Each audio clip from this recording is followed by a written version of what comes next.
निताय गौर प्रेमानंदे, निताय गौर प्रेमानंदे, निताय गौर प्रेमानंदे।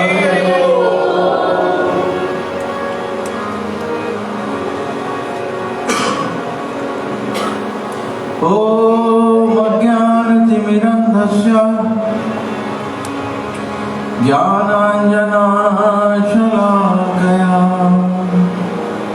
चक्षुर्मिलितं तस्मै श्री गुरुवे नमः। श्री चैतन्य मनोभीष्टं स्थापितं येन भूतले स्वयं रूप कदा मह्यं ददाति स्वदान्तिकम्। वन्देऽहं श्रीगुरुं श्रीयुतपदकमलं श्रीगुरुन् वैष्णवं च श्रीरूपं साग्रजातं सहगना रघुनाथान्वितं तं सजीवं साद्वैतं सावधूतं परिजनासहितं कृष्णचैतन्यदेवं श्रीराधा कृष्णपादां सहगना ललिता श्रीविशाखान्वितं च हे कृष्ण करुणा सिंधु दीनबंधु जगतपते गोपेश गोपिका कांत राधा कांत नमस्तुते तप्त कांचन गौरांगी राधे वृंदावनेश्वरे वृषभानुसुते देवी प्रणमामि हरे प्रिये वाञ्छाकल्पतरुभ्यश्च कृपा सिन्धुभ्यः च पतितानां पावनेभ्यो वैष्णवेभ्यो नमो नमः। जय श्री कृष्ण चैतन्य प्रभु नित्यानंद श्री अद्वैत गदाधर श्रीवासादि गौर भक्तवृंदा। हाथ ऊपर करके बोलिए हरे कृष्णा कृष्णा कृष्णा हरे हरे हरे राम राम राम हरे हरे हरे कृष्णा कृष्णा कृष्णा हरे हरे हरे राम राम हरे हरे हरे कृष्णा कृष्णा कृष्णा हरे हरे हरे राम राम हरे हरे। बोलो कृष्णचंद्र भगवान की जय, बोलो गौरतराई भगवान की जय।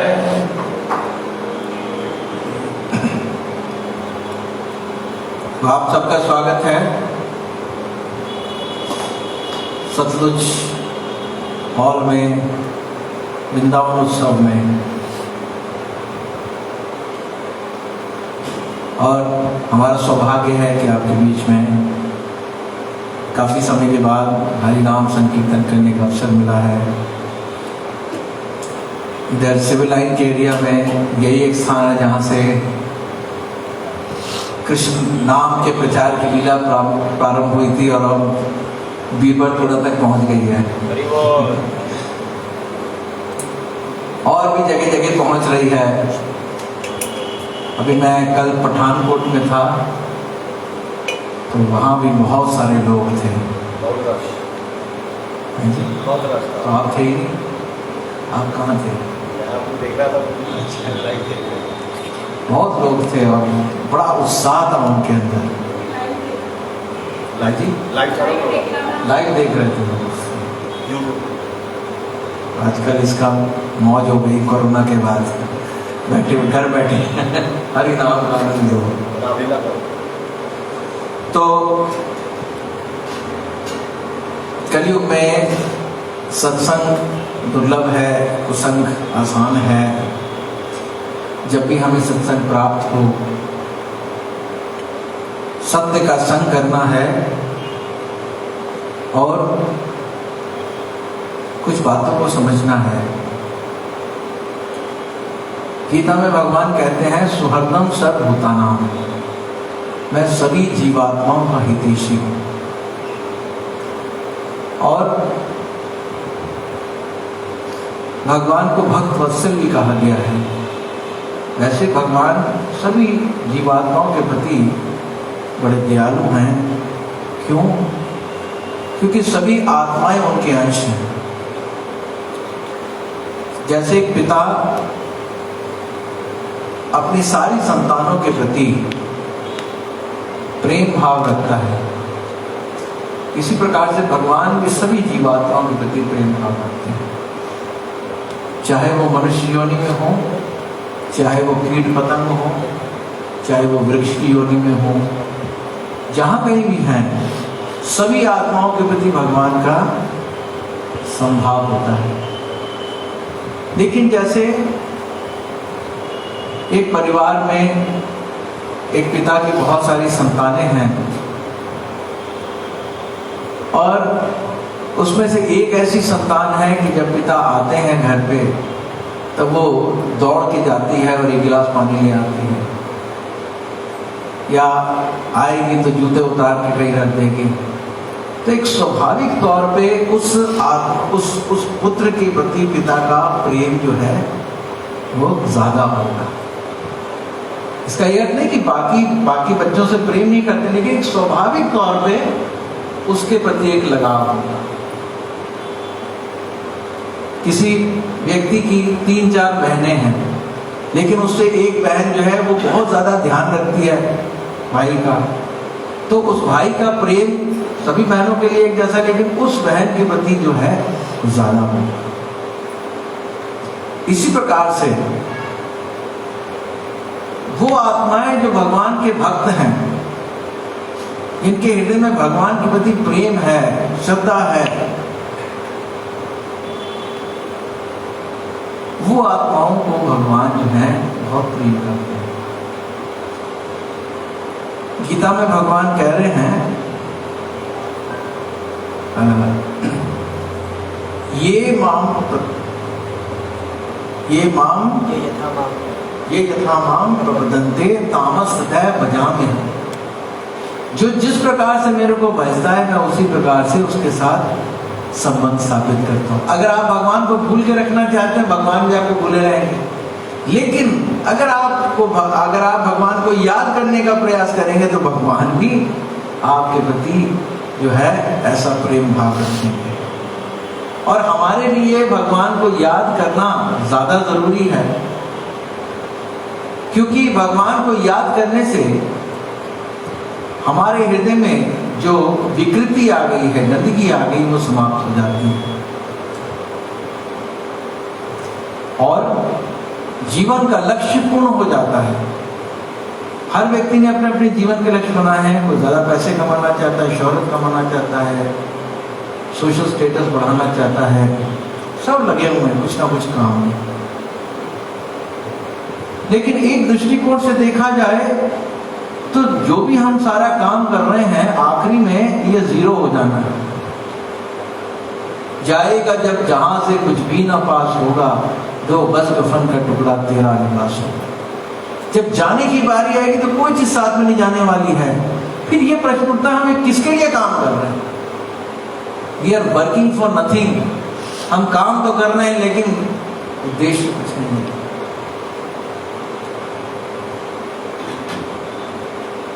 तो शास्त्र कहते हैं कि जीवन का परफेक्शन किसमें है? अंते नारायण स्मृति। जब हमारा आखिरी समय आएगा तो हम भगवान को याद करेंगे। ये जो है ये जीवन का परफेक्शन है। और कौन भगवान को याद कर पाएगा? जो भगवान से प्रेम करता है।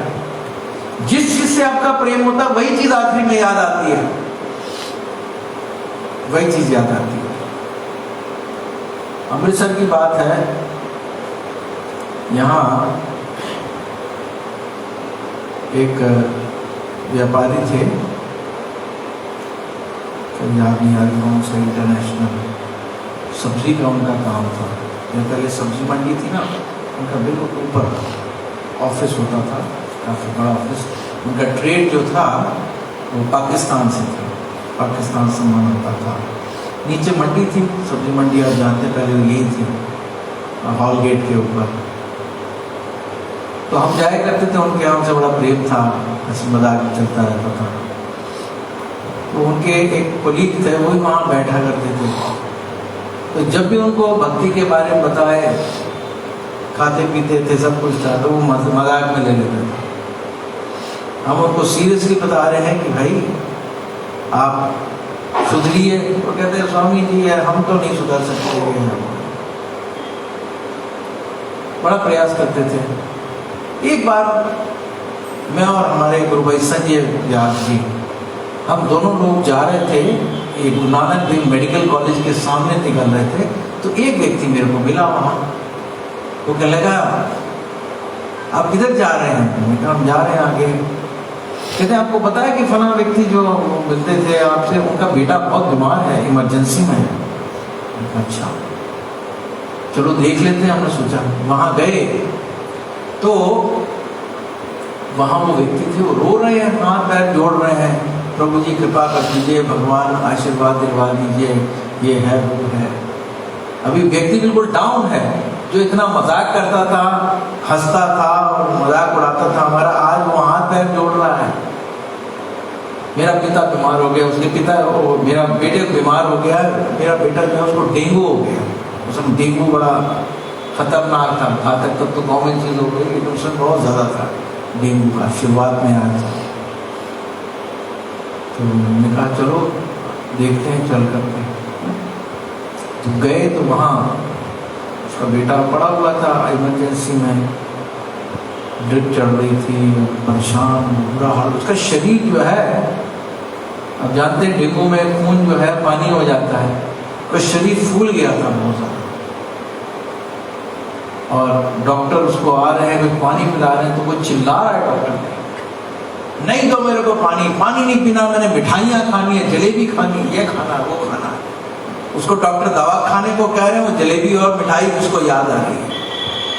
उसका चिंतन उस समय चल रहा है, वो जीवन और मृत्यु के संघर्ष में लगा हुआ है, लेकिन चिंतन उसका क्या हो रहा है, जलेबी, लड्डू, पेड़ा, बर्फी, जीवन काल में जो चीजें खाता रहा है, वो इस समय आंख में याद आ रही है। क्या कर सकते थे? अगले दिन खबर आई कि रात में 1:30 बजे उसने शरीर छोड़ दिया। वो व्यक्ति जो मजाक उड़ाता थे, उसको बोलते थे कि भाई शराब नहीं पियो, मांस नहीं खाओ, इसका दुष्परिणाम हो सकता है, वो उस समय रो रहा है। और वो व्यक्ति जो मृत्यु और जन्म के चक्कर में झूल रहा है, उसकी अंते नारायण स्मृति नहीं हुई, अंते लड्डू पेड़ा स्मृति हो गई। तो होगा क्या उसका? वो अगला जन्म जो है किसी हलवाई की दुकान पे लेगा, मक्खी बन जाएगा, मच्छर बन जाएगा, कीड़ा बन जाएगा, जो जलेबी के ऊपर नीचे घूमता रहेगा। तो जीवन का परफेक्शन जो है वो क्या है? अंते नारायण स्मृति। लेकिन इतना आसान नहीं है। जीवन काल में जिसने जो किया है वही आखिरी में याद आता है, भगवान का चिंतन होता है। तो इसलिए जो भक्त हैं भगवान के, वो भगवान के बड़े प्रिय होते हैं। जो भक्त हैं उनके लिए भगवान निछावर रहते हैं। तो जीवन में सफलता यही कि हम भगवान के भक्त बन जाए, तब हमारे जीवन में किसी चीज की कमी नहीं रहेगी।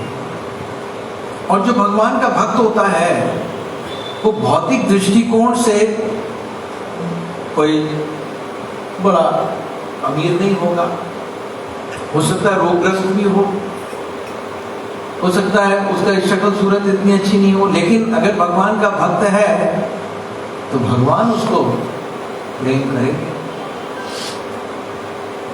भगवान जब कंस को मारने के लिए जा रहे तो बीच में कुब्जा जो है वो चंदन लेके जा रही थी, तो भगवान कहते हैं, ए सुंदरी, ये चंदन हमें दे दो। किसके लिए ले जा रहे हो? तो कुब्जा सोचती है कि जीवन में किसी ने तो मेरे को सुंदरी कहा नहीं, मैं तो कुपड़ निकला हुआ है, ये सुंदरी क्यों कह रहे? मजाक उड़ा रहे हो आप? कहते नहीं, मजाक नहीं उड़ा रहा हूँ। भगवान नहीं मजाक उड़ा रहे थे। क्यों? क्योंकि भगवान तो उसका अंतःकरण देख रहे थे। उसका अंतःकरण तो बहुत सुंदर था।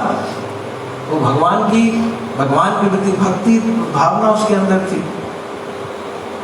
तो हमारी दृष्टिकोण में एक वैष्णव जो है वो हो सकता है साधारण व्यक्ति हो, लेकिन भगवान के दृष्टिकोण में वैष्णव बड़ा महान है।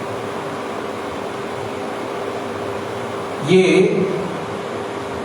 जो है ये सब बातें भगवान चैतन्य महाप्रभु जब आए राधा कृष्ण के युगल अवतार, तो उन्होंने अपने कार्यकलापों में प्रकट किए।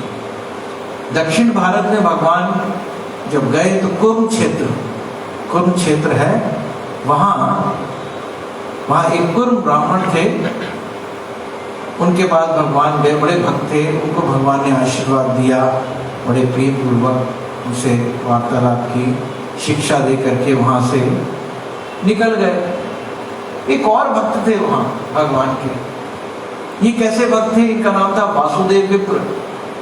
ये भी ब्राह्मण थे, लेकिन इनको सारे शरीर में कोढ़ हो गया था। इतना भयंकर एडवांस थे जब लेप्रोसी कि उनके शरीर में जो है वो पस और रक्त निकलना शुरू हो गया था, दुर्गंध आती थी, कीड़े लग गए थे उनके शरीर में। लेकिन वो ऐसे भक्त थे कि कीड़े जो है उनके शरीर में लग के अगर नीचे गिर जाते तो कीड़े को उठा के फिर चिपका लेते थे। ये शरीर किस काम का है? कम से कम ये, मैं तो इतना पापी हूं, ये शरीर ही कम से कम सेवा में आ जाए। ये बेचारे कीड़े जो हैं ये कहाँ जाएंगे? अगर इनको खाने को नहीं मिलेगा तो मर जाएंगे, इसलिए शरीर को ही भोग दें, ऐसी उनकी भावना थी। और निरंतर भगवान को याद करते थे। उनको जब पता चला कि चैतन्य महाप्रभु जो साक्षात भगवान है वो आए हैं इधर, तो उनकी बड़ी हार्दिक इच्छा हुई कि एक बार तो मैं दर्शन कर लूं। मैं तो इतना पापी हूं कि मैं इस लायक नहीं हूं भगवान के दर्शन करने के, लेकिन एक बार तो दर्शन कर लूं जैसे तैसे जाकर। उनको जो पता चला कहाँ आए तो वो दौड़ने का प्रयास करने लगे कि शरीर में रोग होने के कारण जल्दी नहीं जा सकते, धीरे धीरे धीरे धीरे घिसटते हुए पहुंचे। जब वहां पहुंचे तब उनको पता चला कि चैतन्य महाप्रभु जो है वहां से प्रस्थान कर गए। और महाप्रभु काफी आगे चले, भगवान बहुत तेज चला करते थे। तो वासुदेव विप्र को जब ये बात पता चली उनको बड़े हृदय में आघात हुआ, बहुत दुखी हो गए कि भगवान आए भी और मैं उनका दर्शन भी नहीं कर पाया। कैसा मैं अभागा हूँ, कैसे मैं गिरा आदमी हूँ कि भगवान के दर्शन भी नहीं हुए। और यही सोचते हुए हाय हाय करते हुए वही शरीर उन्होंने जो है वो उनके शरीर नीचे गिर पड़ा, मूर्छित हो गए। अब देखिए भगवान कितने भक्तवत्सल हैं। भगवान काफी दूर चले गए, लेकिन एक भक्त की पुकार उनको वहां तक सुनाई दे रही है। भक्त की भावना उनको वहां तक उनके कदमों को रोक रही है। और चैतन्य महाप्रभु वहां से रास्ता उन्होंने मोड़ा और फिर दोबारा भगवान आ गए। और भगवान आकर के जो है वो कहते हैं हे वासुदेव उठो। जब वासुदेव विप्र ने भगवान को देखा तो वो तो जब उठे उनको मूर्छा भंग हुई तो देख के तो आनंदित हो गए। उन्होंने कल्पना भी नहीं की थी कि भगवान दोबारा वापस आ जाएंगे, लेकिन भगवान तो भक्तवत्सल है ना, भगवान अपने भक्त के लिए पुनः वापस आ गए। ये लीला इसीलिए भगवान ने की, बताने के लिए कि जब भी भक्त हृदय से पुकारेगा भगवान प्रकट हो जाएंगे। आज हम और आप यहाँ बैठ कर हृदय से हरे कृष्णा कृष्ण कृष्ण हरे हरे, हरे राम राम राम हरे हरे, प्रभु को याद करेंगे तो भगवान यहाँ प्रकट है। ये बात और है कि हमें दिखाई नहीं दे सकते, लेकिन भगवान प्रकट है।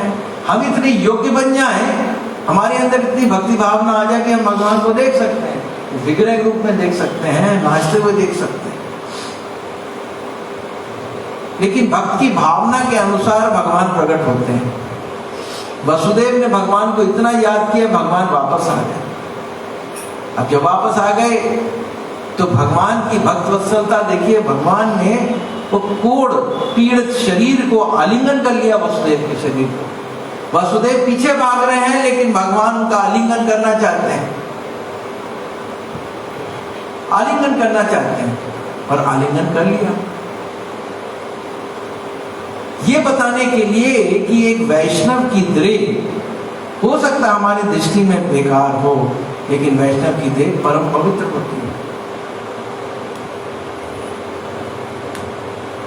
इस बात को जो है हरिदास ठाकुर यवन परिवार में जो जन्मे थे, वो भगवान को कहते हैं कि हे प्रभु आप इतने दयालु हैं, इतने कृपालु हैं कि वासुदेव कोड़ी को भी आपने जो है प्रेम दान दे दिया गले लगा करके।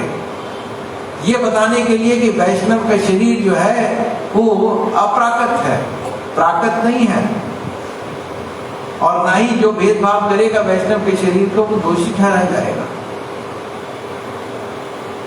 लेकिन ये नहीं है कि भगवान ने जो है उनका आलिंगन किया तो वासुदेव पे कृपा नहीं हुई, ये तो बहुत बड़ी कृपा थी। परंतु वो प्रत्यक्ष रूप से देखने वाली क्या थी कि वासुदेव को जैसे ही भगवान ने आलिंगन किया, वसुदेव के जितने शरीर के घाव थे सब ठीक हो गए, उनके अंग कांति कैसे हो गई, कामदेव की तरह हो गए, इतने सुंदर हो गए, यंग व्यक्ति हो गए कि सबके लिए आकर्षण का केंद्र बन गए वासुदेव। ये भगवान की असीम कृपा हो गई। बोलो चैतन्य महाप्रभु की जय। लेकिन ये कृपा क्यों हुई? क्योंकि भगवान के भक्त थे वासुदेव। जब उनका शरीर इतना सुंदर हो गया तो वासुदेव रोने लगे, कह रहे प्रभु आपने मेरे शरीर को ठीक कर दिया, उन जीवात्माओं का क्या होगा, उन कीड़ों का क्या होगा जो मेरे शरीर में भोजन किया करते थे, उनको कैसे भोजन प्राप्त होगा? क्यों आपने शरीर को ठीक कर दिया? दूसरी चीज, आपने इतना शरीर को इतना सुंदर कर दिया, अब ये शरीर स्वस्थ हो गया है, अब ये शरीर जो है भोग कामना करेगा, संसार में सुख वैभव ढूंढने का प्रयास करेगा, माया से आकर्षित हो सकता है शरीर। तीसरी चीज कहने लगे कि प्रभु अर्धरात्रि में कीड़े मेरे को खाते थे, मेरे को नींद नहीं आती थी, तो मैं आपका भजन करता था, अब मेरे से भजन कहाँ होएगा? मुझे बड़ा डर लग रहा है कि आपने मेरे को इतना स्वस्थ कर दिया है, अब मैं माया बिना गिर जाऊंगा। लेकिन भगवान कहते नहीं वासुदेव, तुम किसी भी हालत में माया में नहीं गिरोगे, तुम तो मेरे परम भक्त हो, और ये माया तुम्हें प्रभावित नहीं करेगी। इसके लिए तुम स्वस्थ हो गए हो, तुम निरंतर मेरे पवित्र नामों का कीर्तन करो। हरे कृष्ण कृष्ण कृष्ण हरे हरे राम राम हरे। भगवान ये शिक्षा दे करके वसुदेव को वहां से चल पड़े, और वासुदेव जी जो है जीवन काल में इसी हरि नाम को करते हुए अपना जीवन धन्य कर लिया। तो इस कथा में शिक्षा क्या है कि एक भक्त का शरीर जो है, एक शुद्ध भक्त का शरीर साधारण नहीं होता है। ऊपर से हो सकता है रोगी दिखाई दे, सब कुछ है, लेकिन उसकी भावना से हमें जज करना चाहिए कि वो कितना बड़ा भक्त है, और ये सारी चीजें मायने नहीं रखती हैं। दूसरी चीज है जो भक्त हृदय से भगवान को पुकारता है, भगवान जहां भी होंगे वह प्रकट हो जाएंगे। और तीसरा है कि भक्त के लिए भगवान कहते हैं नाम या भक्त्या प्रणश्यति, मेरे भक्त का कभी नाश नहीं होता है। तो भक्त क्यों नहीं होता है? क्योंकि वो सदा भगवान का चिंतन करता रहता है। और कलयुग में सबसे अच्छा तरीका भगवान ने शिक्षा में दे दिया, हरे नाम हरे नामेव केवलम कलौ नास्ते नास्ते गतिर्न्यथा। कलयुग में केवल हरि नाम ही साधन है, हरि नाम साधन है, अन्य कोई साधन नहीं, कोई साधन नहीं, कोई साधन। तो अपने जीवन को सफल बनाने का एकमात्र तरीका है नाम का आश्रय लीजिए। ये नाम प्रारंभ में इतना रुचिकर नहीं लगेगा, बोर हो जाएंगे करते करते, ये स्वाभाविक है। क्यों कि जॉन्डिस के पेशेंट को आप अगर गन्ने का रस पिलाएंगे तो कड़वा लगेगा, लेकिन गन्ने का रस कड़वा है क्या? नहीं है, परंतु वही उसकी औषधि है। गन्ने का रस पीते पीते जो है लिवर में जो गर्मी बढ़ जाती है वो ठंडा हो जाता है, और वही गन्ने का रस शुरुआत में जो कड़वा लग रहा है वो धीरे धीरे करके मीठा लगना शुरू हो जाएगा। मीठा लगने का मतलब है क्या? वो स्वस्थ हो गया। इसी प्रकार से नाम प्रारंभ में कड़वा लगेगा, क्योंकि हमें भव रोग लगा हुआ है, हम बीमार हैं, संसारिकता का रोग लगा है। परंतु वही नाम के प्रभाव से जैसे जैसे हमारे भव रोग दूर होना शुरू होगा, यही नाम इतना मीठा लगेगा, मिष्टी के समान मीठा लगेगा, और परिणाम स्वरूप दिव्य आनंद की अनुभूति होगी। चैतन्य महाप्रभु कह के गए हैं, और उसके बाद जितने आचार्य हैं उन्होंने करके दिखाया। तो इसमें कोई संशय का विषय नहीं होना चाहिए। काफ़ी समय से आप सब लोग को शिक्षा मिल रही है, नाम के प्रति और समर्पित हो जाइए, नाम को अपने जीवन में धारण कीजिए और इस जीवन काल में वह कृष्ण की भक्ति को प्राप्त कीजिए। यही नाम जो है आखिरी में भगवान का स्मरण करा के रहेगा। हरे कृष्ण कृष्ण कृष्ण हरे हरे, हरे राम राम राम हरे हरे।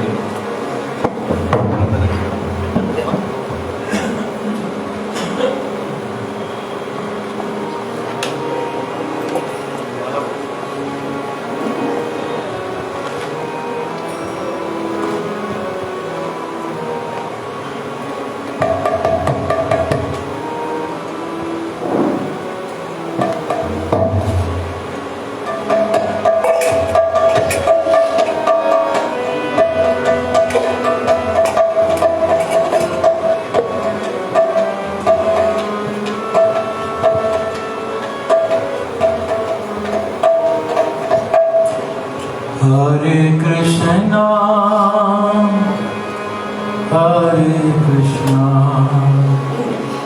कृष्णा कृष्णा हरे हरे, हरे राम राम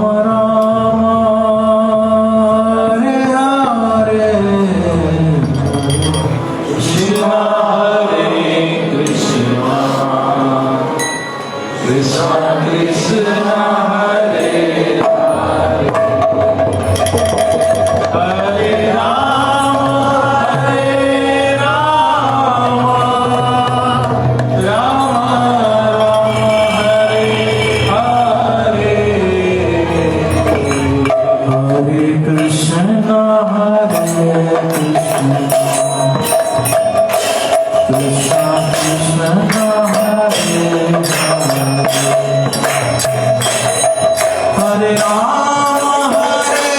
कृष्णा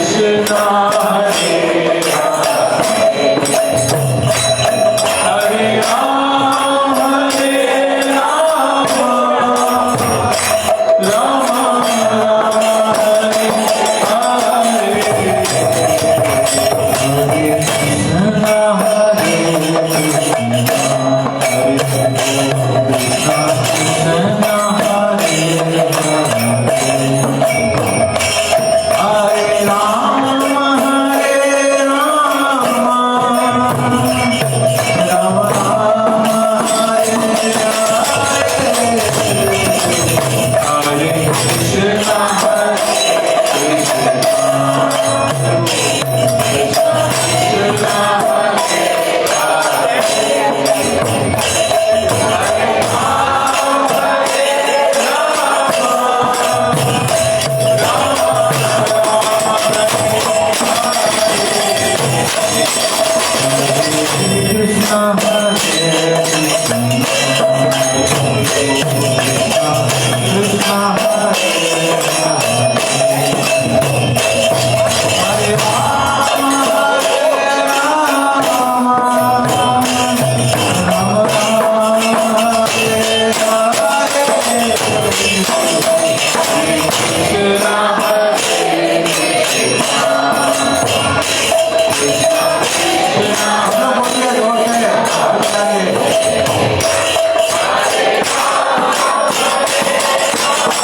कृष्णा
हरे कृष्णा कृष्णा कृष्णा हरे हरे, हरे राम राम राम हरे हरे, हरे कृष्णा कृष्णा कृष्णा हरे हरे, हरे राम राम राम हरे हरे, हरे कृष्णा कृष्णा कृष्णा हरे हरे, हरे राम राम राम हरे हरे, हरे हरे, हरे राम राम हरे हरे, हरे कृष्णा कृष्णा कृष्णा हरे हरे, हरे राम राम हरे हरे। तो भगवान उन्हीं को मिलते हैं जो हृदय से भगवान को पुकारते हैं।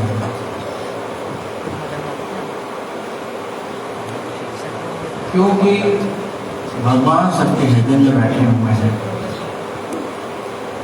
हम लोगों को बेवकूफ बना सकते हैं, लेकिन भगवान के साथ छल करने का मतलब अपने से छल खाना है।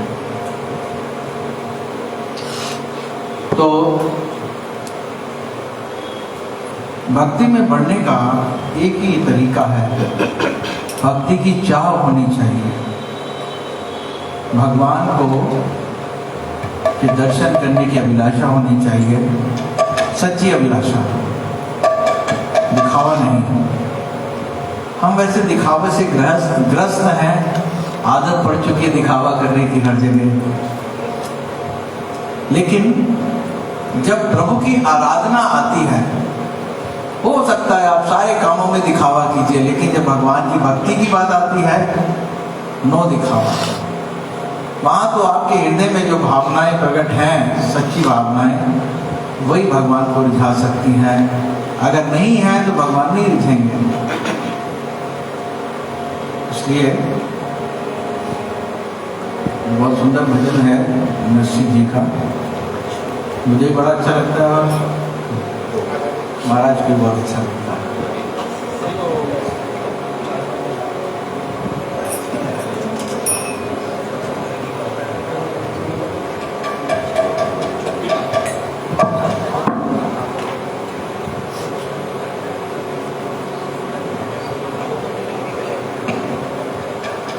दर्शन दो घन श्याम नाथ मोरे, अखियां प्यासी रे।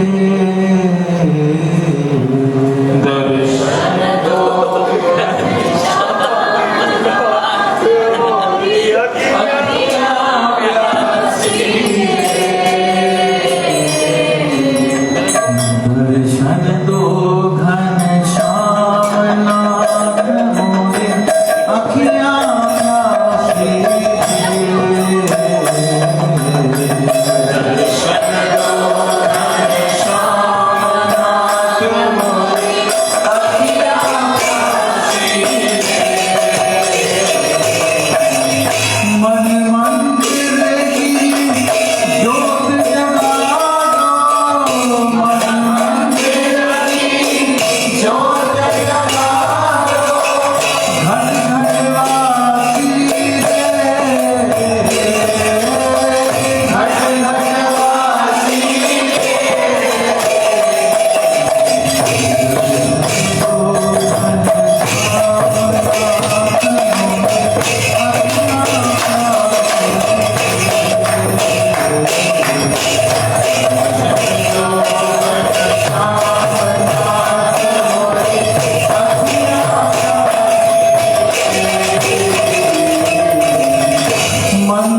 जो भगवान को याद करते हैं भगवान के बड़े प्रिय बन जाते हैं, लेकिन उनसे भी प्रिय वो हैं जो दूसरों को भगवान को याद कराते हैं। असली वैष्णव वही है जो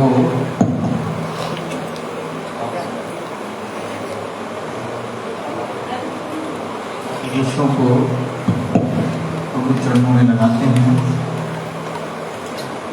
ऐसा भगवान स्वयं कह रहे हैं। गीता में भगवान कह रहे हैं कि अर्जुन, ये जो पवित्र संवाद है हमारे और तुम्हारे बीच में, मेरे गुणगान का जो व्यक्ति अन्य प्रिय जनों के बीच में इसका प्रचार प्रसार करता है, उससे प्रिय ना तो कोई व्यक्ति होता है और ना आगे होएगा, वो परम प्रिय बन जाता है।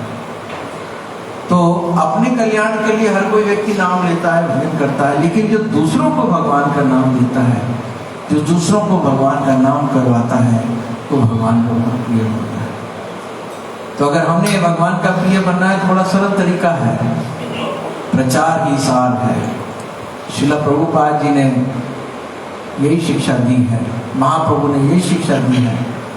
हर एक व्यक्ति को चाहिए अपने अपने स्तर पे, अपने आस पड़ोस के लोगों में जाकर के यारा देखे तहा करे कृष्ण उपदेश, कृष्ण का उपदेश बताइए, लोगों को हरि नाम जपाइए। कैसे लगे जपा सकते हैं? अगर आपके पास शक्ति नहीं तो आप इस कार्यक्रम में लेके आइए, सबको यहाँ लेके आइए, कम से कम व्यक्ति जो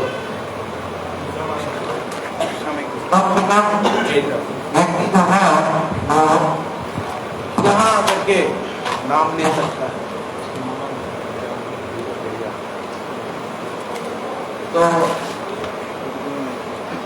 यही तरीका है प्रचार का, और जो प्रचार करता है, जैसे मैंने पहले बताया, भगवान का बहुत प्रिय बन जाता है। तो हर एक व्यक्ति को प्रयास करना चाहिए। कोई बहुत लंबी चौड़ी कथा नहीं है, लंबी चौड़ी बात नहीं है, केवल और केवल एक अच्छे हृदय से हर एक व्यक्ति से बड़े प्रेम पूर्वक येन केन प्रकारेण बोलना है कृष्ण का नाम को, समझाना है उसको कि भगवान का नाम लेना कितना जरूरी है। जीवन की जो समस्याएं हैं उनको कैसे जो है समाप्त किया जा सकता है, कैसे मन के अंदर शांति लाई जा सकती है, केवल नाम लेके। हरे कृष्ण कृष्ण कृष्ण हरे हरे, हरे राम राम राम हरे हरे। तो कुछ अनाउंसमेंट्स हैं। तारीख पक्की हो गई है, 1 तारीख पक्की है, 1/7 1 तारीख पक्की है।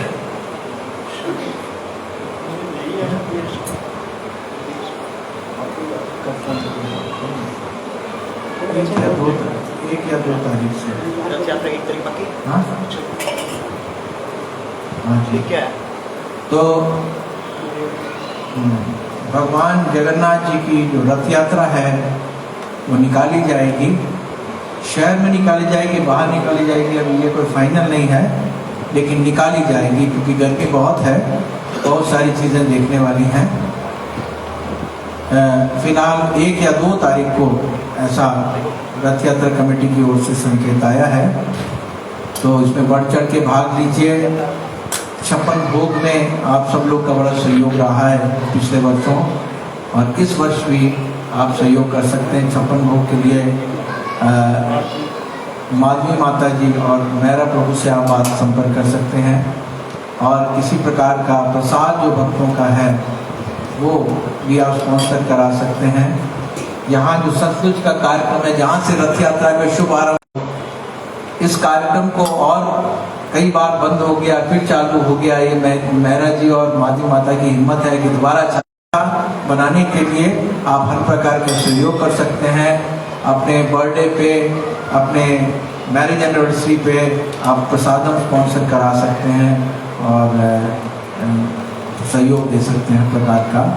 तो ये कुछ अनाउंसमेंट है और आशा करते हैं कि आप सब लोग इस कार्यक्रम में आते रहेंगे। हरे कृष्णा कृष्णा कृष्णा हरे हरे, हरे राम राम राम हरे हरे, कृष्णा कृष्णा कृष्णा हरे हरे, हरे राम राम। एक और अनाउंसमेंट है, परम पूज्य गुरु महाराज जी का जन्मोत्सव व्यास पूजा महोत्सव बड़े धूमधाम से उधमपुर धाम में मनाया जा रहा है। ये कार्यक्रम 12, 13 और 14 तारीख को 3 दिन का कार्यक्रम है। 12 तारीख को बहुत सारे कार्यक्रम हैं, नगर कीर्तन आदि इत्यादि।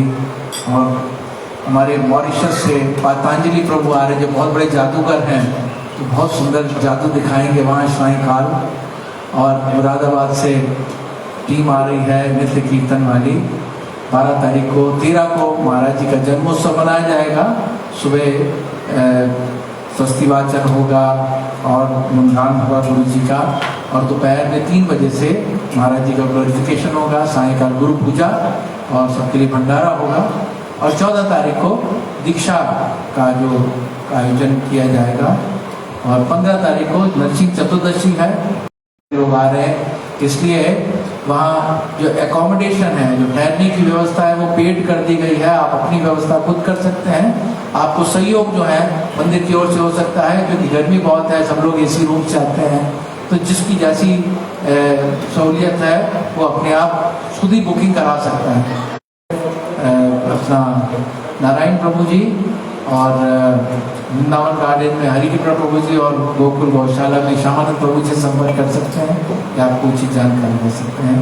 तो समय पे आप करा लीजिए और इस कार्यक्रम में जरूर भाग लीजिए। ऐसे महाभागवत गुरुदेव जिनके शुभ आशीर्वाद से हम यहाँ अमृतसर में प्रचार प्रसार कर रहे हैं, उनके आशीर्वाद से इतना कुछ फैला हुआ है। उनका जन्मोत्सव में जरूर भाग लीजिए और दिव्य आनंद अनुभव कीजिए। हरे कृष्णा। तो खड़े हो जाइए आरती के लिए।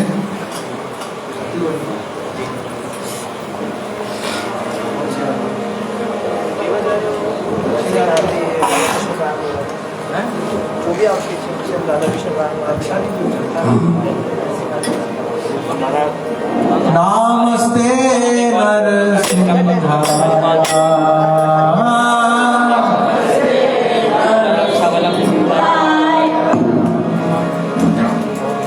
नमस्ते नरसिंहाय।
Hare Krishna, Krishna Krishna, Hare Hare, Hare Rama, Rama Rama, Hare Hare. Hare Krishna, Krishna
गोविंदे